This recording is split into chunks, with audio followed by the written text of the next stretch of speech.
Rob, boxing, you saw how much money the Tyson Jones exhibition made. $80 million. And Tyson made $10 million. They grossed like $80 million, I believe. Rob G, check, correct? I thought it was $80 million. Was it $80 million? 1.6 million buys on pay-per-view. People have Tyson nothing got $10 to do million. with their money. Well, what it's doing, Rob, some of these celebrity boxing matches, like even I know this was supposedly real, but Mayweather, McGregor, I know it was real, but there was no way McGregor was going to beat him. I think Floyd carried him, Oh, no, I told you that was the first time in American history that a white man got welfare from a black man. That's what that fight was. That's exactly what it was. He carried him in case he wanted to fight again, have a rematch. When Tyson picked up his check, Chris, did you hear about this? He wore a ski mask to get his check. So, I mean, I'm sorry. That was okay. So, not bad. I might put that in a routine. Alex, we're ready to do another comedy special. Rob, for you, I will drop everything. Let's do it. Yes. 2021, we're going to get one in March. Let's do it. In March, a new comedy special. I'm so down. All right. That'll be good. Just as COVID is lessening. Yes. And, you can bring that humor. Okay. But quickly about that, Rob. Now, Jake Paul, who knocked out, like literally knocked out Nate Robinson. You mean Logan Paul? No, Logan is the one that's fighting Floyd.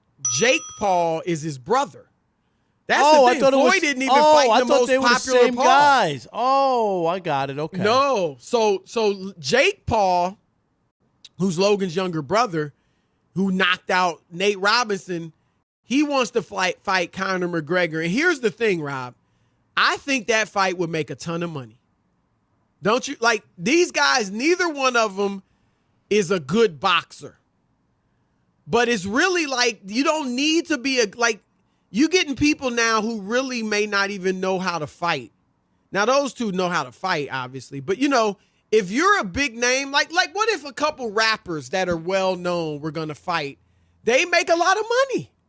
Unbelievable. Like, that's what it's, don't you think, like, if I don't know, just throwing out Lil Wayne and, God.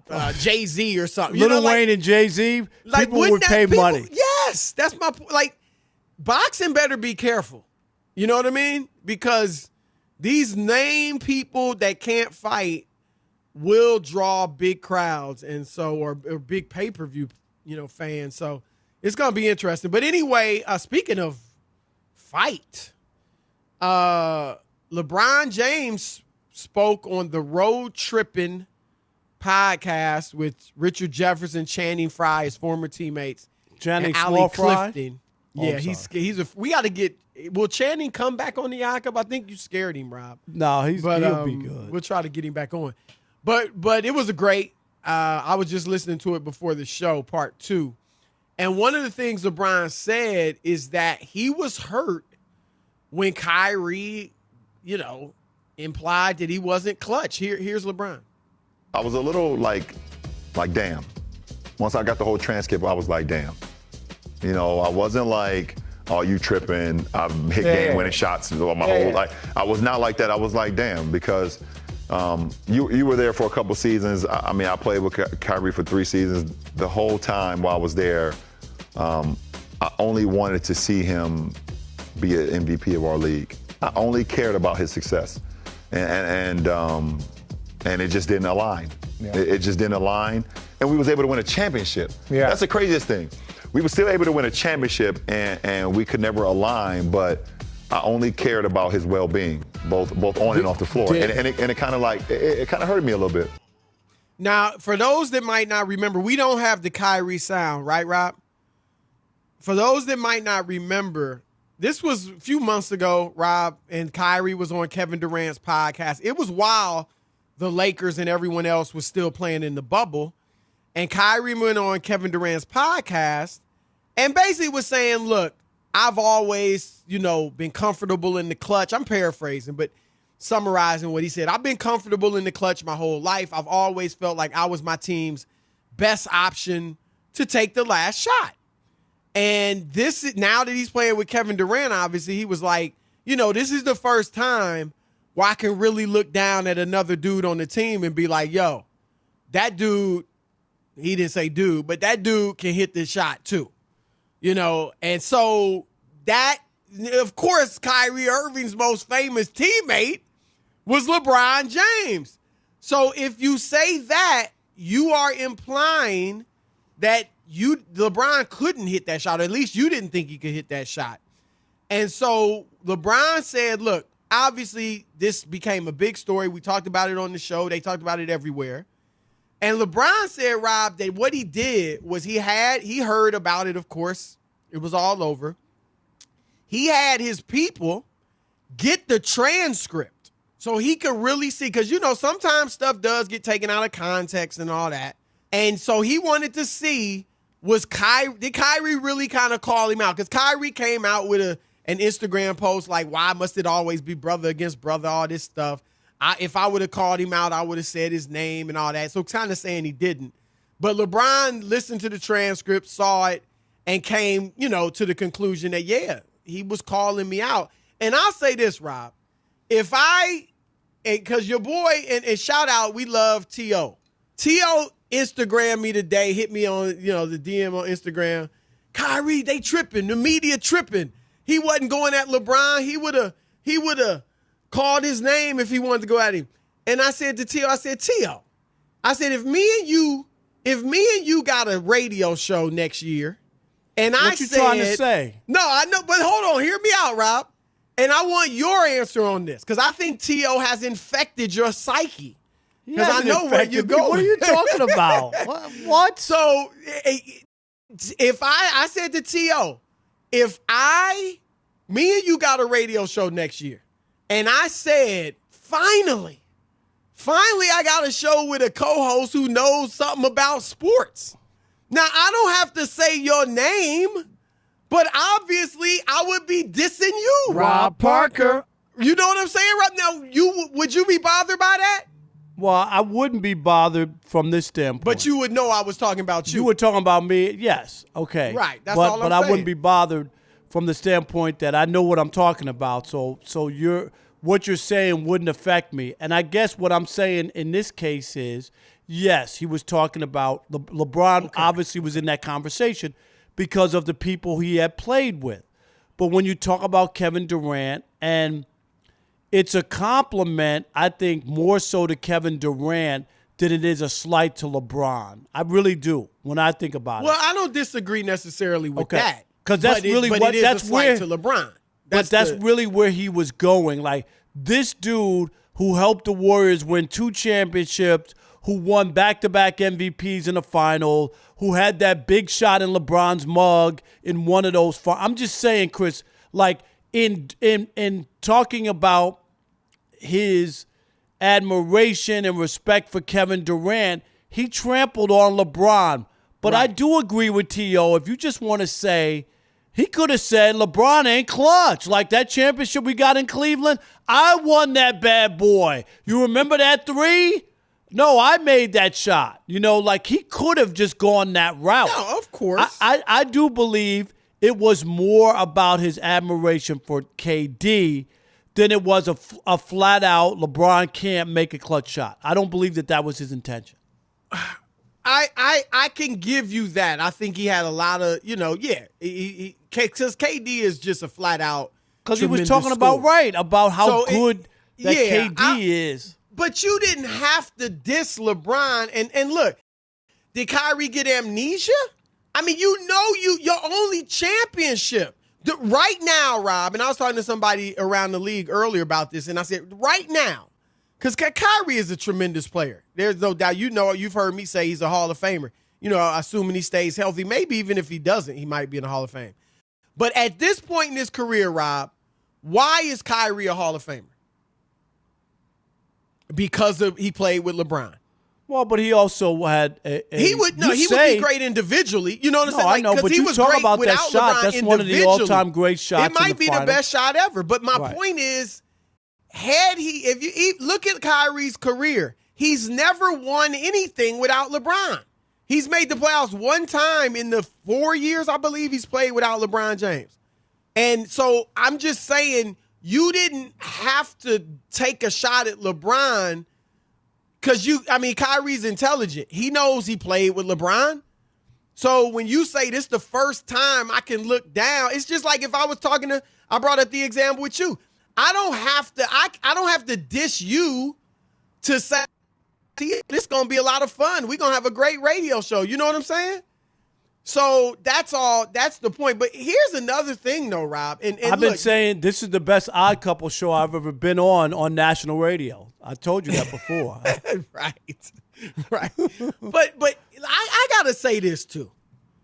Because LeBron James, and I think you're in this boat, people do not give him credit for being clutch.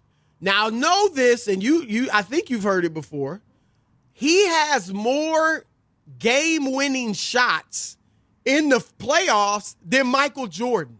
But they don't resonate. None of them they don't resonate with anybody. I mean, you could, Chris, I can recount several of them. You can recite those numbers, but that's not even just the casual Whether they fan. resonate, but it's true. No, I'm just telling you, but it doesn't resonate with people. That's why former players always say that they would take Kobe any day over LeBron, even though Kobe didn't make as many shots, because there's just a feel for it. Like Kobe wanted it, LeBron doesn't always want it. I want a dog who always wants it, no matter what. And I think that's why people don't connect that, Chris. You could recite all the numbers you want. It won't change people's minds about LeBron James in the clutch. Here's the thing, though, and you're probably right. I mean, people have this narrative about LeBron because he has passed the ball in the clutch, but so is Michael Jordan. We know two of the biggest shots. Now, obviously, Jordan was the factor, the driving force behind all 6 of those championships without question. But Jim Paxson and Steve Kerr hit 2 of the biggest shots in Bulls history. But see the difference, though, and Jordan Chris? passed it to Kerr. He wasn't even involved in the play when Paxson hit it. But the difference is, here's the difference. You're talking about a guy who was 6-0, where LeBron has lost 6 championships, right? But that's a different fact. No. But I'm saying he's giving up the ball, but he ain't winning, is what I'm saying. Like, he's giving up the ball, and these guys he has aren't winning. I think you do it tongue-in-cheek to some degree, and then to some degree you mean it, but you kind of give LeBron you mess with him or give him short shrift because Kyrie hit the big shot when they won. So that was winning. No, and I know. another guy took the shot? No, I know, but I'm saying he also has lost, and I think because he's lost so much, and people think, why are you giving up the ball to these guys? And it's not like, and then it's always, LeBron doesn't have anybody, or those guys aren't good enough, or look at the team that LeBron played with. So then you question, well, why are you giving up the rock to those guys who are supposedly aren't that good? After you lose, you say they aren't that good. Why are you feeding them the ball? We'd rather lose with you taking those shots. I'm just telling you, there's a perception, and you could recite all the stats you want. No one's going to take LeBron and classify him as a clutch player. Some do. I mean, he's obviously a polarizing player, and those that believe he's clutch are going to stay on that side, and probably those who don't are going to stay on that side. So should LeBron be sweating Kyrie's slight to him? What do you think? All right. We already know these sensitive people. Let's see what it's all about. Robert in South Florida. You're on the Odd Couple Fox Sports Radio. What's up, Robert? I think LeBron should not be upset about it because one of the marks of true greatness is that other people keep you in their conversations. So the fact that Kyrie is still grieving about the fact that he played in LeBron's shadow is a testament to LeBron's greatness. And on a side note, I would rather play with LeBron because if I'm open, I want to play with somebody who's going to give me a chance to make a shot. So I would rather play with LeBron than Kobe. So there you go. Yeah, I would definitely rather. Most players don't believe that, though. No. That'd be interesting. A lot of players. The ones we've talked to have said they think Kobe was better, right? They take Kobe over LeBron. However, and Kobe was selfish, and they still think he was better. Well, I'm just saying. But what the caller said though, Rob, was who he'd rather play. No, I get that, but I'm now, just talking about. I don't know that all these guys that say Kobe is better. I bet you a lot of them say they'd rather play with LeBron though. And a lot of guys too, Chris. You notice don't even want to rock when the game is on the line. So a lot of people. I mean, you know this. You wouldn't say that about LeBron though. No, I'm not saying. Okay. I'm just saying. I'm talking about in general. Right. A lot of guys just don't want it. They don't want the responsibility. Right. They don't want the responsibility. Yep. Andre in Massachusetts, you're on the Odd Couple, Fox Sports Radio. What's up, Andre? What's going on, guys? Thanks for taking my call. Andre, I've been waiting for you to call in, man. Rob, I gotta say, I got a bone to pick with Andre, Rob. Well, here we go. So what I was happened? in my car last week. And he called whose show? He called Alan Hahn and Bart Scott on ESPN Radio. New York? Wow. He heard you. I was like, hold on. That's my man Andre. He's supposed to be our guy. Andre, you two-timing us? You on another radio show? Wow. Well, listen, I couldn't what happened believe it. You know, what had happened was, you know what I mean? Listen, you guys broke it down. I got to get my skills up. I got to set my game up. You know what I mean? These national radio spots, not that I'm at your level, but I got to get, I have to prepare myself, So the Odd Couple's only on 3 hours a day. I was hold the phone. That's awesome, though, that Chris recognized your voice was like this. Yeah. Andre has a distinctive voice. Very nice, Andre. All right, go ahead, so no Andre. disrespect, I mean? Hey, Andre, you know what? I never missed the Hahn Bart Scott show. I never listened to it, so I never miss it. Oh, I'm sorry. Okay. Indeed. But Odd Couple definitely number one. There's no denying that. But in terms of LeBron James and his rabbit ears, he has to have them. This is the page he's taken from, obviously, the person many people think is the GOAT, Michael Jordan. You got to use any little bit of motivation when you're the king with that heavy crown on your head to keep yourself moving forward. LeBron signed that 2-year extension. He wants to play with Bronning, okay, so he's got to stay motivated. I will not, Odd Couple number one. There's no denying that. Apologies for any disrespect. All right. Can we squeeze in Max and George? It's all good, brother. Yeah, Max, let's go to Max. You're on the Odd Couple, Fox pleasure. Sports Radio. Thank you, gentlemen, for squeezing I've me never heard Hey, Max call another Max, show. you better not call in to Doug Gottlieb's show. I'm keeping tabs. Dan Patrick. When you guys host Dan Patrick's, I called. That's it. Yes. Now, see, Okay. I would have been fine if it's another Fox Sports Radio show.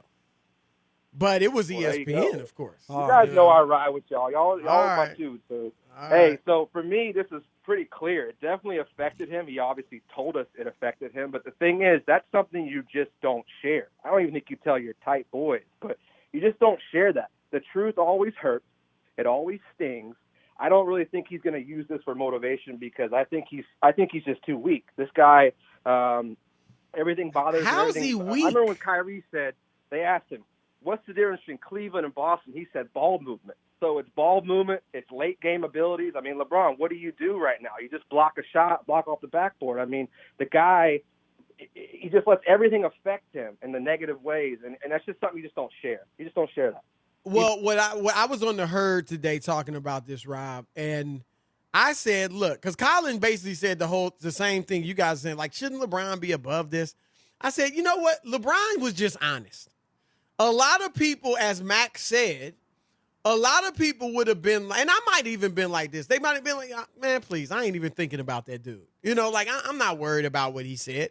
But like I said, if you were started a new radio show and you was like, man, finally I got you and Chris Haynes. I got a dude, an NBA dude who knows what he's talking about when he talks about the NBA. Yeah, it would bother me, but I might not publicly come out and say it. You know what I mean? I might be like, man, please. You would send me an angry text, right? right. But most people would do that, Rob. LeBron is just, I'm not trying to paint him like a saint, but in this case, I think he was just being honest, whereas a lot of people wouldn't have showed, that sensitivity. So